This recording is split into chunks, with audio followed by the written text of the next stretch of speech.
मानव भूगोल के सिद्धांत। मानव भूगोल में प्राकृतिक एवं सांस्कृतिक तत्वों के अध्ययन पर प्रमुख रूप से बल दिया जाता है। ये प्राकृतिक एवं सांस्कृतिक तथ्य गतिशील एवं आपस में एक दूसरे से संबंधित होते हैं, यानी कि ये एक दूसरे से जुड़े हुए होते हैं। इन एक दूसरे का प्रभाव इनके ऊपर पड़ता है। मानव भूगोल में मानव स्वयं अध्ययन का केंद्र बिंदु होता है, जो एक सक्रिय भौगोलिक कारक के रूप में कार्य करता है। मानव विभिन्न प्राकृतिक कारकों से प्रभावित होता है तथा अपनी विभिन्न सांस्कृतिक क्रियाओं एवं प्राकृतिक क्रियाओं द्वारा, अब खुद की एक्टिविटीज़ के द्वारा, उसके आचार व्यवहार के द्वारा प्राकृतिक तत्वों को वह स्वयं भी प्रभावित करता है और प्राकृतिक तत्वों के द्वारा वो स्वयं प्रभावित भी होता है। यानी एक दूसरे से प्राकृतिक कारक और भौगोलिक कारक एक दूसरे से मानव से संबंधित है और एक दूसरे से जुड़े हुए होते हैं। मानव प्रारंभ में ये माना जाता है कि इस प्रकार विभिन्न तत्वों के जो आपसी संबंध और समायोजन का जो अध्ययन किया जाता है, उस हेतु 3 प्रकार के सिद्धांतों को इसमें मानव भूगोल में शामिल किया जाता है।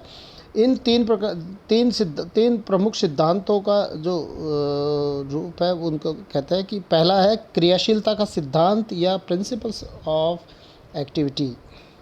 दूसरा है पार्थिव एकता का सिद्धांत, प्रिंसिपल ऑफ टेरेस्ट्रियल यूनिटी। और तीसरा जो अंतिम है वातावरण समायोजन का सिद्धांत, इसको कहते हैं प्रिंसिपल ऑफ एनवायरमेंटल एडजस्टमेंट। अब सर्वप्रथम हम जब चर्चा करते हैं कि जो पहला सिद्धांत है क्रियाशीलता या परिवर्तन का सिद्धांत, जिसको कहते हैं प्रिंसिपल ऑफ एक्टिविटी। मनुष्य के चारों ओर ये मानते हैं कि हमारे यहाँ जैवमंडल में, जहाँ मनुष्य अपनी अनुकूल दिशाओं के हिसाब से निवास करता है, उसके चारों ओर विद्यमान भौतिक और सांस्कृतिक वातावरण के सभी तथ्य जो हमारे आसपास जो विभिन्न भौगोलिक तत्व है, चाहे भौतिक तत्व हो चाहे सांस्कृतिक तत्व हो, वो परिवर्तनशील माने जाते हैं। ये माना जाता है कि उन तत्वों में प्रत्येक कारक में क्षण प्रतिक्षण कुछ न कुछ अंतर या परिवर्तन होता रहता है।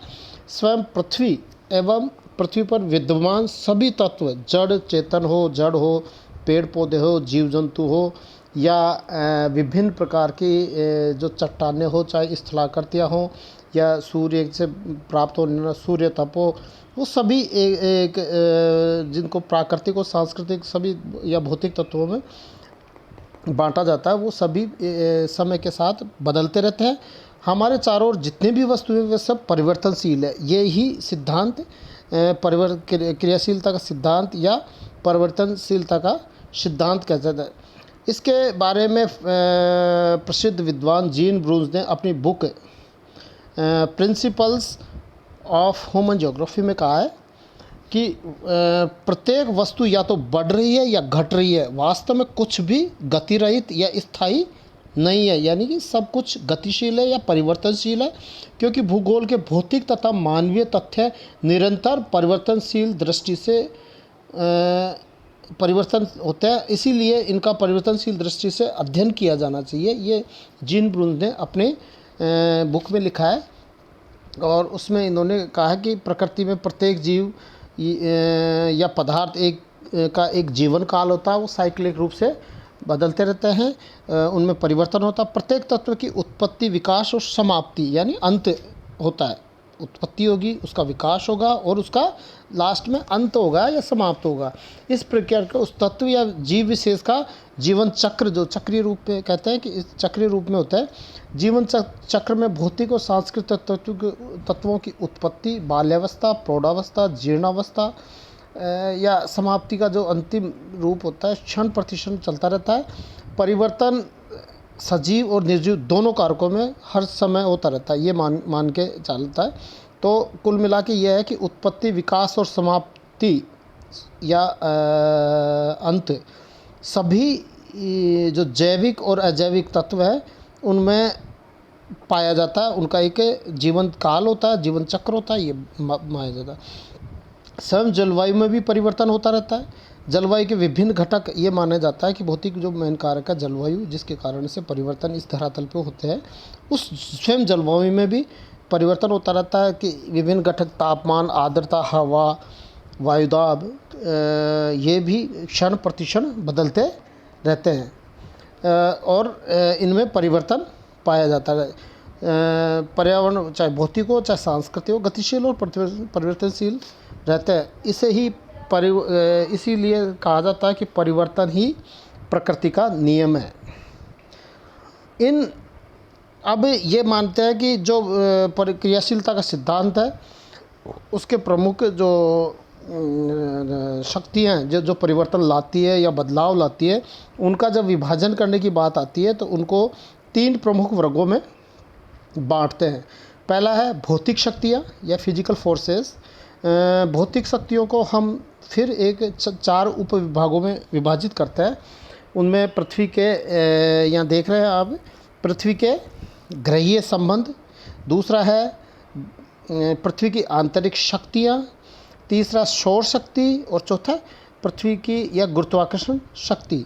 जब इसका विभाजन भौतिक शक्तियों का हम करते हैं, इनको ये मान के चलते हैं कि स्थल रूप में जो ये हमारे को इस धरातल के ऊपर जो दिखाई देता है, वो सभी चीज़ परिवर्तनशील है। आंतरिक शक्तियाँ विषम बनाती है तथा बाह्य शक्तियाँ उनको वापस अनाच्छादन, अपर्दन और अपक्षय के द्वारा समतल करने का एक कार्य करता है। कि भौतिक रूप से जो प्राकृतिक शक्तियाँ होती है, भौतिक या प्राकृतिक शक्तियाँ, उनमें ये मान के चलते हैं कि वो ये परिवर्तन लगातार, भूकंप है, ज्वालामुखी है, आंतरिक शक्तियाँ, बाह्य शक्तियाँ, और ये सारी एक दूसरे से मतलब कुछ चेंजेस लाते रहते हैं। जैसे कि कई भूदृश्यों का निर्माण करना वो आंतरिक शक्तियों के द्वारा होता है, और आंतरिक शक्तियों के बाद में जो चीज़ आती है कि उनके ऊपर बाह्य शक्तियाँ जब एक्टिव होती है, वो उनको फिर तल समतलीकरण का रूप में कार्य करती है और वो बदलाव लाती है। तो ये सारी चीज़ें उसमें चलता रहता है। अब पहली जो इसका उप विभाग है भौतिक शक्तियों, उसको बांटा जाता है ग्रहीय संबंधों के रूप में। ग्रहीय संबंधों को जब हम बात करते हैं तो पृथ्वी और जो इसके सौरमंडल के अन्य जो 9 ग्रह हैं, वो एक दूसरे अपने एक्स में सूर्य के चारों ओर चक्कर लगा रहे हैं, और उसको उस जो अपनी कक्षा में चक्कर लगा रहे हैं उसको परिक्रमण या रिवॉल्यूशन कहते हैं, जिसके कारण पृथ्वी पर दिन रात का होना, ऋतुओं को परिवर्तन होना, ऐसी जो मेन मौसमी घटक है वो सारे बदलते हैं। इन्हीं के कारण जब दिन रात होना, ऋतु परिवर्तन, इसके साथ साथ ये कहते हैं कि पवन पेटियों का निर्माण हुआ, उनमें बदलाव होना, ताप पेटियाँ बनना, वायुदाब की पेटियाँ बनना, ये सारी चीज़ें वो ये बदलाव आते हैं। दूसरी जो मानते हैं कि पृथ्वी की इनकी चीज़ें है कि आंतरिक शक्तियाँ, पृथ्वी की आंतरिक शक्तियाँ कौन कौन सी, endogenic forces of the earth, इसको कहते हैं आंतरिक शक्तियाँ। आंतरिक शक्तियों के द्वारा पृथ्वी के अंतरतम से जो शक्तियाँ होती है, जिनके द्वारा पृथ्वी के धरातल के ऊपर बदलाव लाए जाते हैं, चेंजेस लाए जाते हैं, उनको आंतरिक शक्तियाँ कहते हैं। इनको भी 2 रूपों में बांटते हैं। पहला महादेशजनक बल और इस दूसरा आकस्मिक बल। महादेश जनक बल जो होते हैं धीरे धीरे कई वर्षों तो हजारों लाखों वर्षों तक कार्य करते हैं, वो धीरे धीरे निर्माण करता है। जैसे पर्वतों का निर्माण होना, या पर्वतों का किसी भाग का भूभाग का ऊपर उठना या नीचे धंसना, ये धीरे धीरे बहुत स्लो गति से जो कार्य करते हैं, मंद गति से कार्य करते हैं, उनमें हजार लाख वो उनको महादेश जनक बल कहा जाता है। दूसरी जो है पृथ्वी की जो आंतरिक शक्तियों के द्वारा जो परिवर्तन धरातल के ऊपर लाए जाते हैं, वो है आंतरिक शक्तियाँ। आंतरिक शक्तियों में भी जो आकस्मिक शक्तियाँ जैसे भूकंप और ज्वालामुखी, इनके द्वारा एक बहुत ही लघु या समय में जिसमें परिवर्तन लाके और तुरंत प्रभाव से कई स्थलाकृतियों का निर्माण हो जाता है, जैसे पहाड़ों को बनना, भ्रंश के सहारे, और ये ज्वालामुखी और भूकंप के द्वारा जो तहस नहस या विध्वंसकारी जो शक्तियाँ उनके द्वारा ये निर्माण होता है। ये आज और तीसरी जो शक्ति है वो सौर शक्ति के रूप में जानी जाती है। पृथ्वी के धरातल पर वायुमंडल में होने वाले विभिन्न परिवर्तनों का प्रमुख कारण सूर्य तप जो हमारे यहाँ धरातल के ऊपर आता है, उसके द्वारा इस धरातल के ऊपर विभिन्न प्रकार के परिवर्तन क्षण प्रतिक्षण बदलते रहते हैं, परिवर्तन होता रहता है। जैसे तापमान, सूर्य तप के द्वारा तापमान का बढ़ना, वर्षा का होना, गर्मी, ओस, पाला, कोहरा, तुषार, हिमपात, यानी जितने भी वायुमंडलीय जो पर्यावरणीय बदलाव होते हैं, या वर्षण है, हिमपात का होना, वाष्पीकरण होना, बादलों का बनना, हवा चलना, आंधी, तूफान, ऐसी चीज़ें, दिन रात का बनना, ऋतु परिवर्तन होना, जिसमें वायुदाब की में भिन्नताएं पाई जाने के कारण चक्रवात का उत्पन्न होना, ये सभी के पीछे सौर शक्ति या इंसोलेशन, जिसको सूर्य तप कहते हैं, वो जिम्मेदार होता है। इसी के द्वारा ये सारी चीज़ें, और ये जो सूर्य तप है, इन परिवर्तनों के द्वारा पृथ्वी के धरातल के ऊपर कुछ न कुछ परिवर्तन होता है। पृथ्वी के तल पर जो पशु पक्षी और वनस्पति जगत है, उसमें परिवर्तन या क्रियाशील रहते हैं, उनके द्वारा इसका प्रभाव पड़ता है। और इन धरातल के ऊपर जो सभी प्रकार के परिवर्तनों का नियंत्रण रूप में ये सूर्य और सूर्य तप का एक कंट्रोल सा होता है। सूर्य की बाह्य शक्ति के कारण ये अपर्दन चक्र चलता है, यानी कि ये चीज़ बाह्य जो शक्ति है सूर्य तप के द्वारा ही विभिन्न जो हवाएं चलना, बादलों, हिमपात, वर्षा, इस तरह की आंधी तूफान चलना, और पाला और वर्षण के जो विभिन्न रूप है, उनके द्वारा बाह्य धरातल के ऊपर काट छाट की जाती है, और उसके द्वारा कई परिवर्तन लिया जाता है। जैसे हिम नदियों के द्वारा जो जितने भी प्रकार के तल समतलन के काम होते हैं, उसके द्वारा कई परिवर्तन लाता है। जैविक शक्तियाँ भी इसमें काम करती हैं। अंतिम जो है गुरुत्वाकर्षण बल, चौथी जो उप विभाग है भौतिक शक्तियों का, उसमें गुरुत्वाकर्षण या ग्रेविटेशनल फोर्सेस जो काम करते हैं, उनको शामिल किया जाता है। इस पृथ्वी की सतह पर जो वायुमंडल में स्थित तत्वों को पृथ्वी द्वारा अपने ओर खींचने की शक्ति को ही गुरुत्वाकर्षण कहते हैं। गुरुत्वाकर्षण पृथ्वी के केंद्र की ओर, मतलब पृथ्वी अपनी ओर धरातल के ऊपर या वायुमंडल में हवा में जो चीज़ें होती हैं, उनको अपनी ओर खींचती है, उसी की शक्ति को गुरुत्वाकर्षण कहा जाता है। इस शक्ति के द्वारा वायुमंडल का निर्माण होता है, यानी कि हवा को बाहर नहीं जाने देता। जल का वर्षण होना, वो धरातल के ऊपर, हवा वायुमंडल से पानी का नीचे गिरना, हिमपात का होना, ये सारी चीज़ें, जल का ऊपरी स्थानों से नीचे ढाल के अनुरूप बहना, ये सारी चीज़ें वायुदाब पे भी इसका फ़र्क पड़ता है। और वायुमंडल में जो विभिन्न जो मैकेनिज़्म, जो वायुमंडल का मैकेनिज़्म है, वो संचालित होने में और नियंत्रित होने में गुरुत्वाकर्षण शक्ति का महत्वपूर्ण रोल होता है। ऑक्सीजन गैस जो मनुष्य के लिए जीवन का आधार है, वो भी धरातल के समीप पाई जाने के पीछे गुरुत्वाकर्षण शक्ति का ही रूप है। इसी प्रकार ये विभिन्न प्रकार के नियमितता में परिवर्तन करने का काम गुरुत्वाकर्षण शक्ति के द्वारा संपादित होता है। ये चीज़ थी भौतिक शक्तियाँ, जिनके हमने अभी डिस्कशन किया।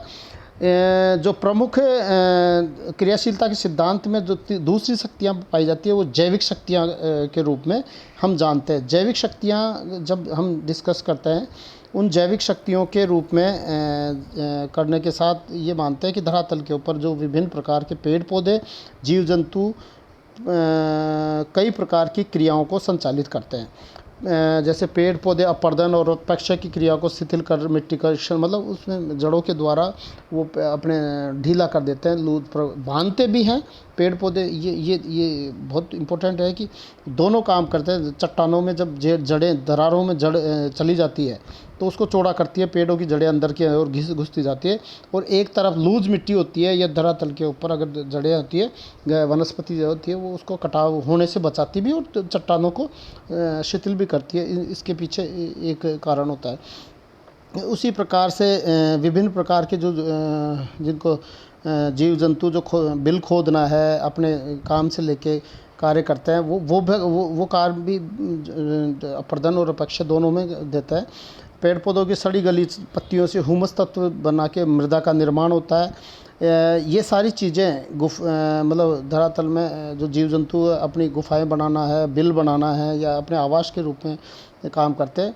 और ये दिन रात करते रहते हैं। ये क्षण प्रतिक्षण पेड़ पौधे और जीव जंतु अपने आप में परिवर्तन लाते रहते हैं। ये मानते हैं कि इस प्रकार से ये जैविक शक्तियाँ कार्य करती है। तीसरी जो शक्तियाँ मानवीय शक्तियों के रूप में भी मानव स्वयं को केंद्र बिंदु या मानव को एक अलग कैटेगराइज करके ये मानते हैं कि ये जो शक्तियाँ हैं वो कार्य करती है। इसमें मनुष्य स्वयं अपनी आर्थिक और सामाजिक, जो स्पेशली आर्थिक क्रियाएं इस प्राकृतिक वातावरण में करता है और प्राकृतिक वातावरण को प्रभावित करता, परिवर्तन करता है, जैसे जिसके द्वारा सांस्कृतिक वातावरण का निर्माण करता है। मनुष्य अपनी बुद्धि के द्वारा, कौशल के द्वारा और अपनी विचार शक्ति के या कि विचार क्षमता के कारण वो प्राकृतिक वातावरण में अनेक अपने लिए अनुकूल यानी खुद के लाभकारी परिवर्तन करने की कोशिश करता रहता है। और मनुष्य ने अपनी क्रियाशीलता के आधार पर वनों को काटना, फसलों को उपजाना, ऊबड़ खाबड़ धरातल को समतल बनाना, सड़कों का निर्माण, माइनिंग है, खदानों का खोदना, नदियों के जल के उपयोग के लिए बांध, नहर आदि ऐसी प्रकार की, नगरों का निर्माण है, मकानों का निर्माण है, पुल बनाना है, सुरंग खोदना है, खनन करना है। ये सारी जो क्रियाएं होती है वो मनुष्य करता है अपने स्वार्थ के लिए, अपने उपयोग के लिए, अपने अनुकूल परिस्थितियां बना के। और मनुष्य एक सक्रिय कारक के रूप में परिवर्तनशील रहता है और भौगोलिक इस प्राकृतिक और सांस्कृतिक वातावरण में परिवर्तन करता रहता है। स्वयं को भी परिवर्तित होता रहता है। इसके द्वारा इन सांस्कृतिक और भौतिक वातावरण के द्वारा दोनों ही काम करता है। वो प्रभावित भी करता है और खुद प्रभावित भी होता है। मनुष्य द्वारा जो विभिन्न प्रकार की जो कई अवस्थाएं हैं, जैसे नगरों का निर्माण है, ये सारी चीज़ें करके ये बदलाव लाता है। और ये क्रियाशीलता के सिद्धांत में यानी क्षण प्रतिक्षण इस धरातल के ऊपर परिवर्तन पाया जाता है। मानवीय और सांस्कृतिक पर्यावरण में या वातावरण में ये शक्तियाँ इसके रूप में कार्य करती है। तीसरी आगे जो मानी जाती है कि अब जो अपन ये कहते हैं कि जो अगला सिद्धांत है, दूसरा सिद्धांत है पार्थिव एकता का सिद्धांत या अंतर संबंध का सिद्धांत, जिसको कहते हैं प्रिंसिपल ऑफ टेरेस्ट्रियल यूनिटी और इंटर रिलेशनशिप। ये मानते हैं कि संसार में प्रत्येक तत्व एक दूसरे से संबंधित है और एक दूसरे पर निर्भर करता है। प्रत्येक भौगोलिक कारक का स्वतंत्र पृथक अस्तित्व असंभव है। ये मान के चलो कि उसका कोई भी कारक है, उसका स्वतंत्र अस्तित्व असंभव है। कि आप ये सोच सकते हो कि एक पेड़ क्या अपने आप में सर्वाइव कर सकता है? नहीं कर सकता। उसको मिट्टी की आवश्यकता होगी, मिट्टी को पेड़ों की आवश्यकता है, ह्यूमस तत्व मिलेंगे, खाद्य पदार्थ मिलेंगे, पानी की आवश्यकता होगी, जो पानी और सूर्य से जो रोशनी लेगा, इस प्रकार से वो रोशनी लेके अपना खाना बनाएगा। ऐसी परिस्थितियाँ होती है जो एक दूसरे से सहायता प्राप्त करते हैं, एक दूसरे से संबंधित होते हैं, एक दूसरे के ऊपर निर्भर करते हैं। स्वयं मनुष्य भी इनसे प्रभावित होता है और वो प्रत्येक कारक एक दूसरे को प्रभावित। मानव भूगोल के तथ्यों का विकास किसी न किसी कारण अंतर संबंधों का ही परिणाम होता है। कोई भी कारक अन्य कारकों को प्रभावित करता है, नियंत्रित होकर विकसित होता है तथा अपने विकास के परिणाम स्वरूप अन्य कारकों को भी नियंत्रित एवं प्रभावित करता है, यानी कि एक दूसरे से प्रभावित होते हैं। किसी भी प्रदेश में ये माना कि किसी प्रदेश में निवास करने वाले मानव के रहन सहन, जीवन, खान पान, वेशभूषा, सामाजिक व्यवस्था आदि पर विभिन्न भौगोलिक दशाओं का प्रभाव पड़ता है तथा मनुष्य स्वयं भी अपने विवेक और तकनीकी के आधार पर भौगोलिक कारकों को प्रभावित करें, यानी मनुष्य इन सब पे अपना प्रभाव डालता है और वो भी इनके द्वारा प्रभावित करता है। ये सिद्धांत पार्थिव एकता का सिद्धांत है कि एक दूसरे से जुड़े हुए पृथ्वी एक इकाई के रूप में कार्य करती है। इसको ये मानते हैं कि पृथ्वी एक इकाई के रूप में, ये ग्लोबल विलेज जिसको कहा जाता है, आज का नया सिद्धांत एक आया है। ये सिद्धांत हमारे भूगोलवेताओं ने बहुत पहले, आज से 200 से 300 साल पहले ही ये सिद्धांत प्रतिपादित किया और उसके बाद में आज जो नया चला कि ग्लोबल इंटरनेट का युग और ग्लोबल विलेज, वही चीज़ें इससे जुड़ी हुई मानी जा सकती है कि पृथ्वी एक इकाई के रूप में कार्य करती है और विभिन्न जो भाग है, इसके विभिन्न भाग पृथ्वी के, वो आपस में एक दूसरे से संबंधित एवं नियंत्रित होते हैं। पृथ्वी के संपूर्ण क्षेत्र पर समान भौतिक नियम क्रियाशील होते हैं और एक दूसरे समस्त क्षेत्र पर समान प्रभाव डालते हैं। पृथ्वी पर ये मानते हैं कि पृथ्वी के ऊपर जो जलवायु है वो भी अंतर संबंधित है। जलवायु के विभिन्न कारक एक दूसरे से संबंधित होते हैं। भूपटल पर जलवायु जीवन भूपटल पर समान जलवायु क्षेत्रों में एक साथ जीवन, समान प्रकार की वनस्पति पाई जाती है। ये जलवायु का एक प्रभाव होता है। वो प्रभाव भौगोलिक कारक जैसे भूमि की बनावट, जलवायु के जो फैक्टर्स है वो तापमान, आर्द्रता, वायु, वर्षा, पाला, वायदा, बादल आदि है। जलवायु, मिट्टी, वनस्पति, जीव जंतु, पेड़ पौधे, ये सभी एक दूसरे से अंतर संबंधित होते हैं और अपने जीवन निर्वाहन हेतु परस्पर एक दूसरे पर निर्भर रहते हैं। इनका जो साइक्लिक रूप था वो एक दूसरे से डिपेंड करता है, एक दूसरे से प्रभावित होता है, एक दूसरे को प्रभावित भी करता है। उदाहरण के लिए अपन ये मान के चलें कि जैसे मिट्टी का निर्माण होता है, उसमें महत्वपूर्ण योगदान होता है जलवायु का, भूमि का, वनस्पति का सम्मिलित योग होता है। जब जाके मिट्टी का एक रूप होगा, मिट्टी किस प्रकृति की है उसका। लेकिन स्वयं मिट्टी में अगर ह्यूमस तत्व नहीं होंगे, वो जो ह्यूमस तत्व क्या होता है, वो वनस्पति जगत के पेड़ पौधों के सड़े गले जो तत्व होते हैं पत्तियों और तने के, उनको ह्यूमस तत्व जो खाद के रूप में कहा। तो खाद के जब तक ह्यूमस तत्व नहीं होगा तो मिट्टी उपजाऊ नहीं होगी। तो ये मिट्टी वनस्पति को प्रभावित कर रही है और वनस्पति मिट्टी को प्रभावित कर रहा है। इस प्रकार से एक दूसरे को प्रभावित करते हैं। जैसे दूसरा और उदाहरण है इसके लिए कि जलवायु के विभिन्न कारक जो होते हैं वो धरातलीय आकृतियों का, यानी धरातल ऊंचाई का निर्माण करते हैं। वो निर्माण होता है उनके ऊपर। जलवायु किस तरह की, अगर अत्यधिक वर्षा होगी तो उसका इम्पैक्ट ये मानता है कि अपर्दन अधिक होगा, और अपर्दन, अगर प्रकृति मिट्टी है, भूमि जो है वो कठोर प्रकृति की है तो कम अपर्दन होगा, लूज प्रकृति की मिट्टी है तो वो अत्यधिक होगा। लेकिन यही चीज़ पर्वतीय क्षेत्रों में भी मानते हैं कि पर्वत भी जलवायु को प्रभावित करते हैं कि पर्वत अगर होंगे नहीं होंगे तो हवा का फ्लो सीधा निकल जाएगा और वर्षा नहीं होगी।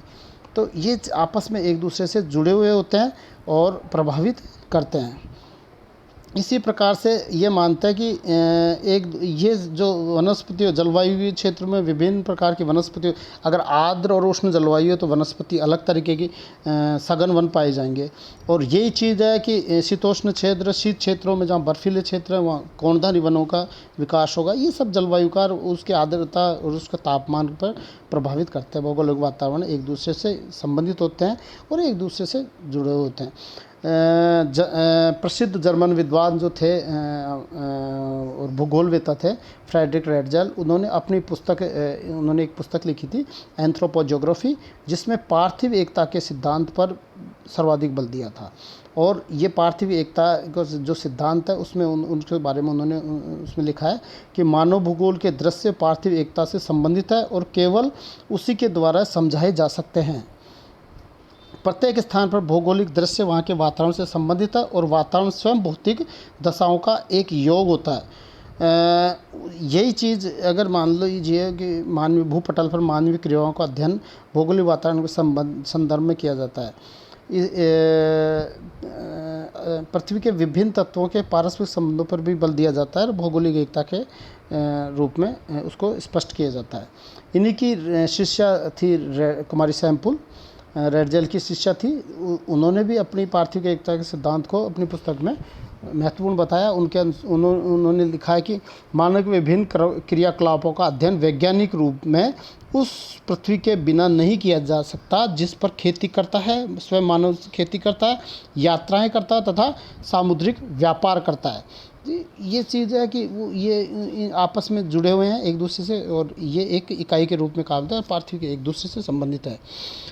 इसी प्रकार जीन ब्रून्स ने आगे लिखा कि विभिन्न शक्तियाँ एक दूसरे पर केवल निश्चित दशाओं में ही कार्य नहीं करती है, न ही वे केवल कुछ निश्चित दृष्टांतों में पारस्परिक क्रिया का प्रयास करती है, बल्कि विभिन्न दशाओं के अंतहीन अंतर्संबंधों के कारण ये सभी शक्तियाँ परस्पर घनिष्ठ रूप से बंधी हुई है।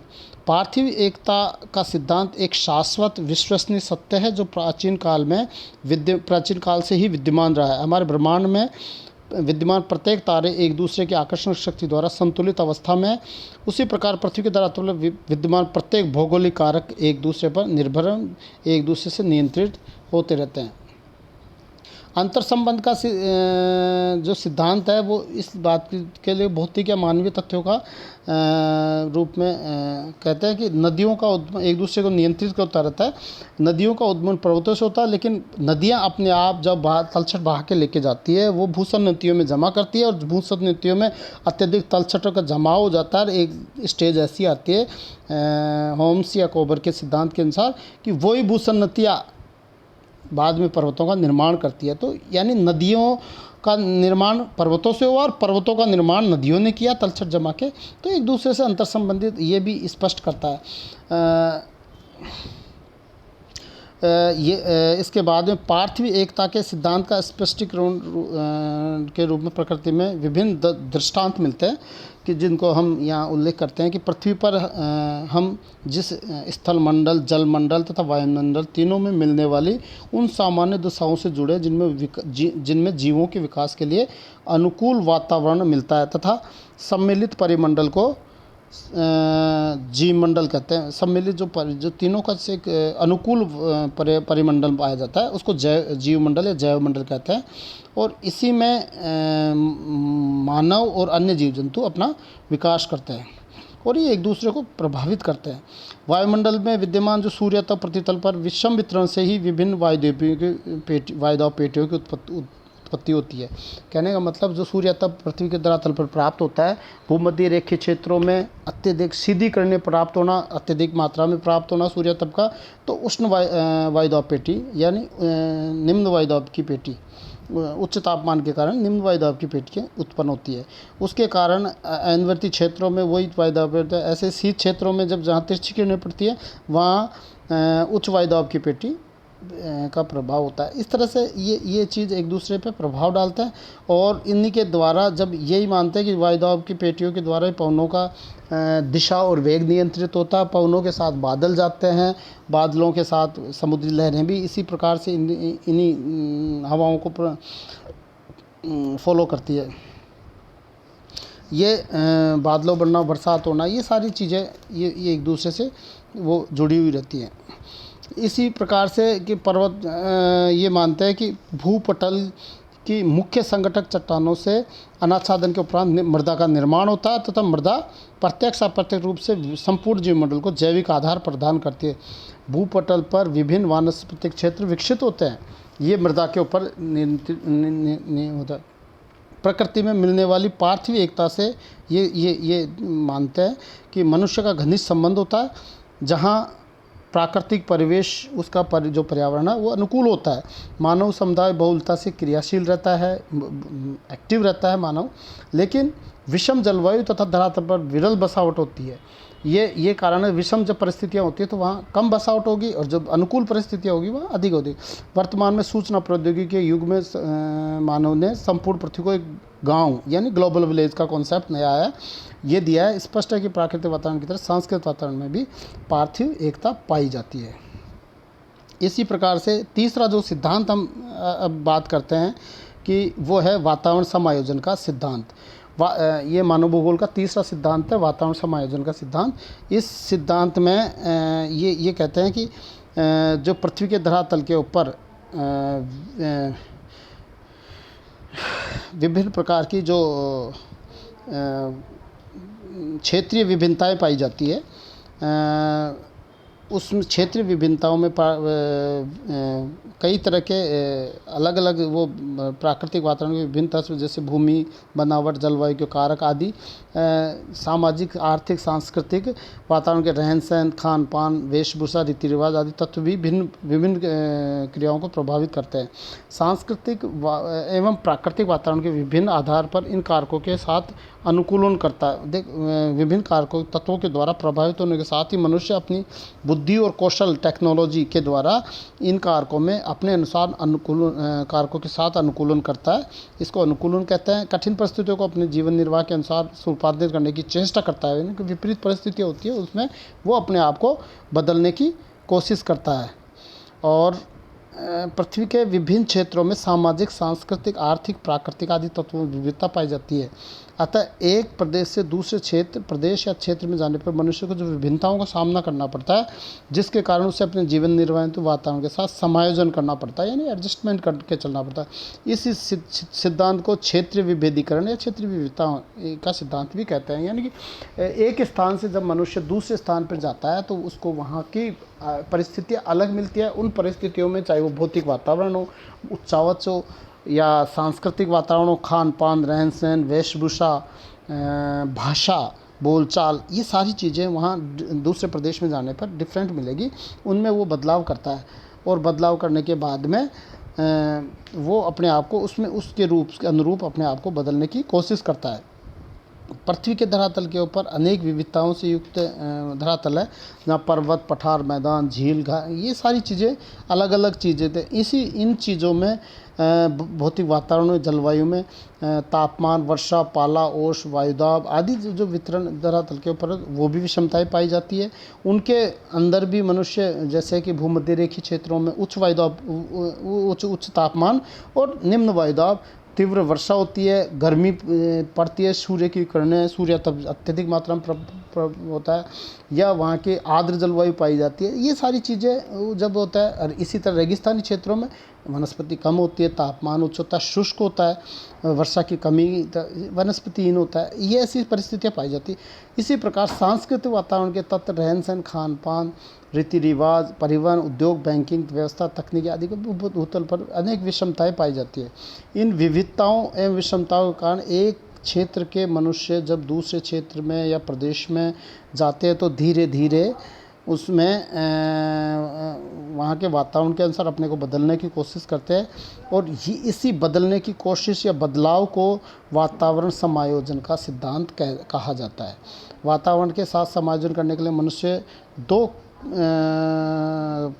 क्रियाओं का अनुसरण करता है। पहली है, दो प्रकार की, जैसे यहाँ दी गई है कि दो प्रकार की क्रियाएं करता है मनुष्य, अनुकूलन, और दूसरी है परिवर्तन या मॉडिफिकेशन। अनुकूलन को बोलता है अडेप्टेशन और परिवर्तन को बोलते हैं मॉडिफिकेशन। अब अनुकूलन की जब बात करते हैं तो अनुकूलन के बारे में ये कहता है कि ये अनुकूलन आंतरिक अनुकूलन भी हो सकता है और बाह्य अनुकूलन। आंतरिक अनुकूलन जिसके के अनुसार मनुष्य अपने वातावरण के बोलचाल, खान पान, रहन सहन आदि के अनुसार अपने आप को बदलता है। मनुष्य लंबे समय तक एक ही वातावरण में प्रकार के वातावरण में रहता है तो जलवायु के विभिन्न कारकों के आधार पर उसके शारीरिक वर्ण में भी परिवर्तन आ जाता है। जैसे मान लीजिए कोई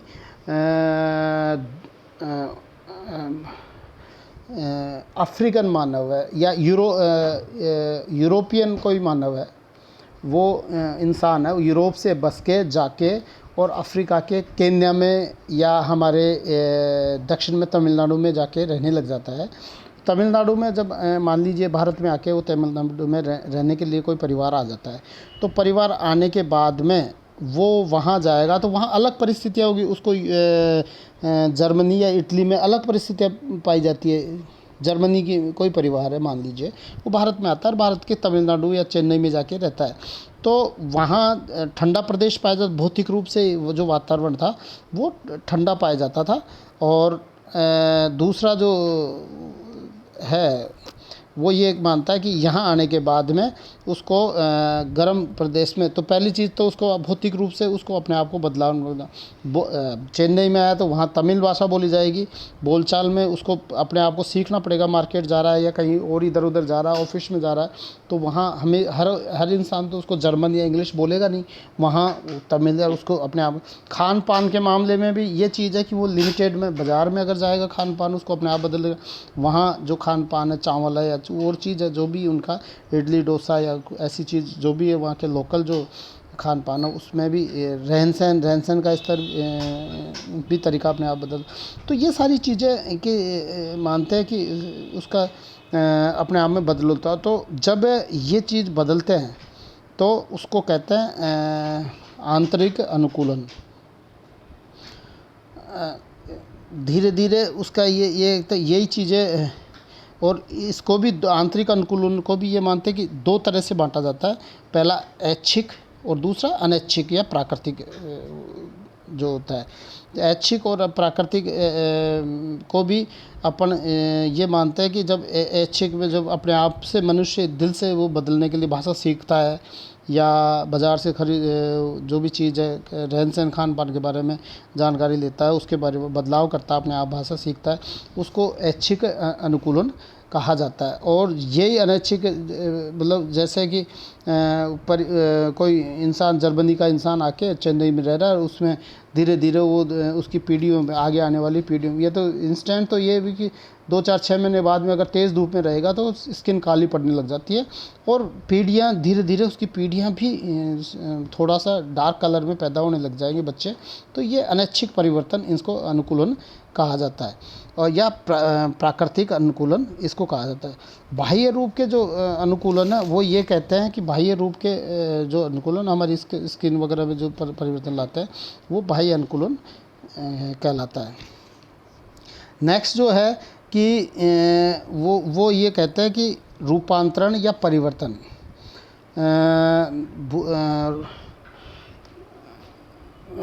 बाह्य अनुकूलन के बाह्य अनुकूलन के बारे में जब ये कहते हैं कि रहन सहन, हमारा खान पान और जो वेशभूषा है जिसको हम पहनते हैं, कपड़े पहनते हैं, बाहर से रहते हैं, वो हमारे बाह्य अनुकूलन के रूप में शामिल किया जाता है। वहाँ की वेशभूषा, नई जगह गया तो वहाँ की वेशभूषा को अपनाता है मनुष्य। अब नेक्स्ट जो परिवर्तन है वो ये है कि अपने यहाँ जब कोई बात चलती है तो उस को अपन ये देखते हैं कि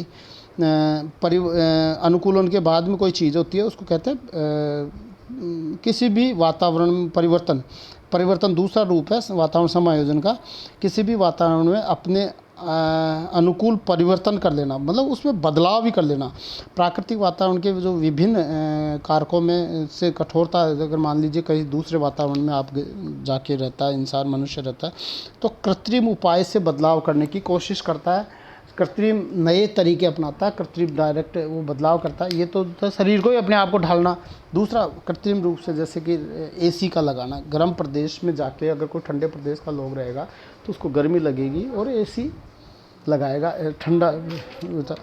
फ्रिज का उपयोग करना, या अगर गर्म प्रदेशों का इंसान अगर ठंडे प्रदेश में जाएगा उसको ठंड ज़्यादा लगेगी तो वो अपने आप को गर्म कपड़े पहनेगा, या गर्म हीटर लगा के पानी गर्म करके नहाएगा। ठंडे पानी से नहा नहीं सकता तो गर्म पानी से नहाएगा। तो ये सारी चीज़ें अपने आप में बदलाव करते हैं, तो उसमें इसको रूपांतरण या परिवर्तन कहा जाता है। ये प्रक्रियाएं वातावरण का रूपांतरण परिवर्तन को अनुकूलन एवं रूपांतरण की सम्मिलित प्रक्रिया। जो अनुकूलन और परिवर्तन यानी रूपांतरण, उन दोनों की सम्मिलित प्रक्रिया को ही वातावरण समायोजन कहा जाता है। एक दूसरा जो मनुष्य के द्वारा प्राकृतिक और सांस्कृतिक वातावरण में परिवर्तन अपनी विभिन्न आवश्यकताओं की पूर्ति के लिए अपनी शक्तियों तथा रुचियों के अनुसार करता है। मनुष्य अनउपजाऊ भूमि में खाद डालकर अपने ज्ञान से अगर उपजाऊ बना लेता है, ये भी उसको परिवर्तन ही कहलाता है, रूपांतरण ही कहलाता है। वातावरण समाज में ये मानते हैं कि सामाजिक सार्वभौमिक समानता नहीं होती और